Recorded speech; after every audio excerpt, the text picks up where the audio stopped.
Hey kids, it's bad enough that Autism Speaks and ABA exists. Just thinking about it and considering the implications should be enough to horrify you, but they and their ideology are almost omnipresent through advertising, propaganda, and political lobbying.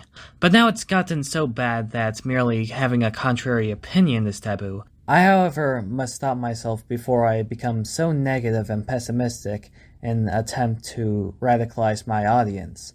I rather do it through positivity instead. So today, I want to showcase some pro-autistic ideologies you may have missed to give you some new ideas. I'm generally going to organize this from most well understood to most obscure, so you're going to have to see the most common ideas first, then it will become more exotic as we go along.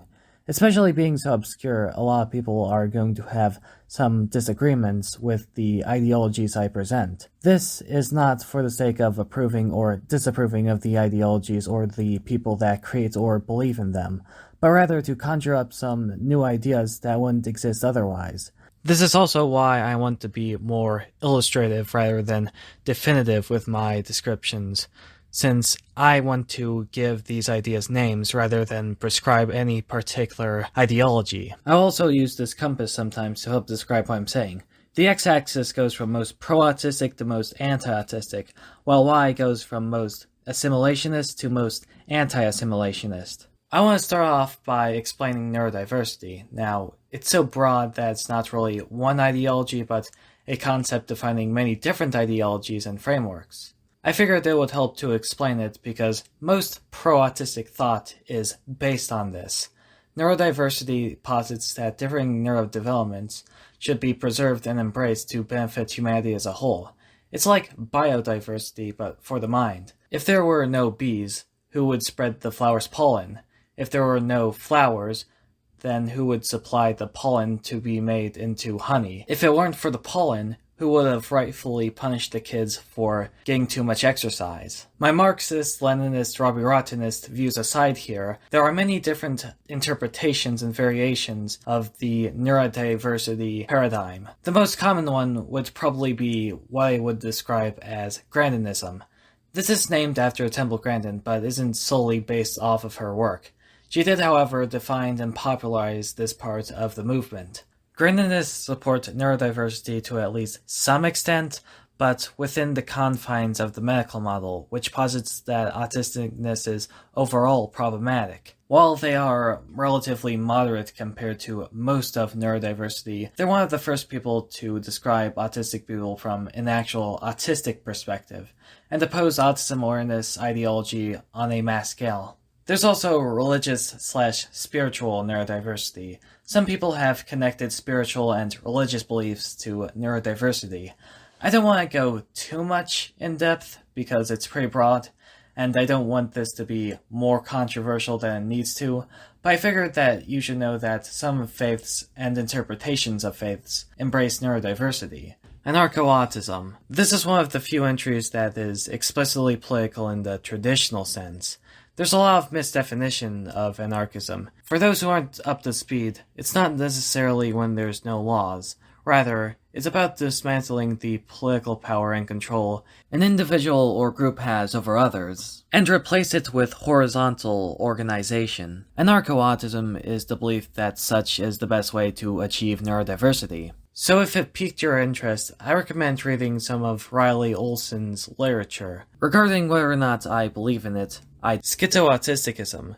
Now, almost all of the concepts here have been popularized by internet personality Greg Guevara, aka Dreg, but the connections and contrasts between autistic and cluster A, which includes schizotypal, schizoid, and schizophrenic neurodevelopment, has already been established beforehand, and schizotypal people have already been at least partially embraced by neurodiversity. Schizoautisticism describes anyone who believes in both autistic and cluster A neurodivergence, and believe that both of which should be combined. Usually this is embraced on the collaborative level, where generally autistic people supply the analytical thinking and the schizotypals or anyone else who is cluster A, the creative thinking. This, however, can also manifest by embracing the neurodiversity of people who can both think very concretely and very abstractly, or other aspects of autistic and cluster A thought respectively.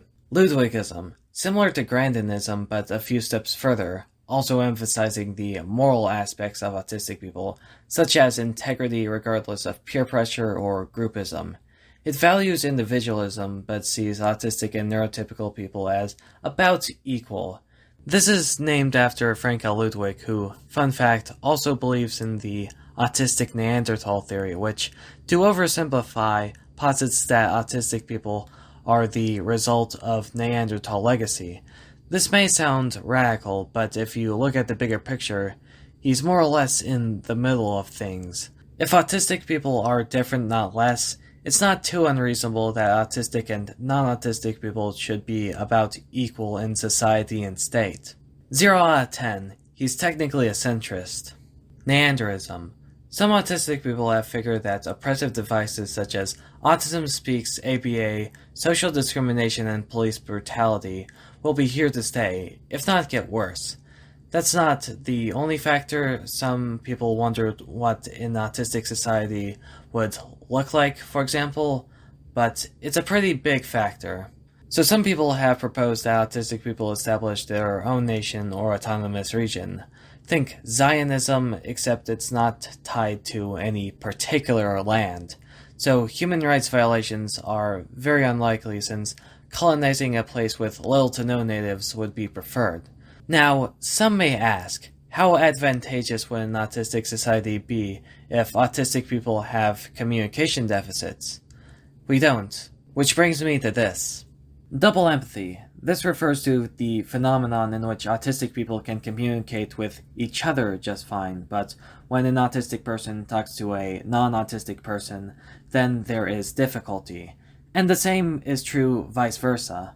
Essentially, autistic people communicate differently rather than less or worse. This isn't an ideology itself, but I'm pretty sure that this is going to be a hotbed for various new ideologies. One implication, as an example, is that autistic people wouldn't have communication deficits if they lived in an autistic society. This means that the concept of autism as we know it isn't really true because communication deficits rely on who you're talking to rather than actual neurodevelopment. So technically, there is actually one way to cure autism, with mega-autism. Now you might be thinking, hey, most of these aren't real ideologies, they're just Dragian nonsense made up on the internet.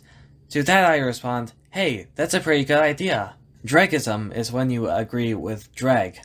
I don't know how it relates to autistic people, but it's here now.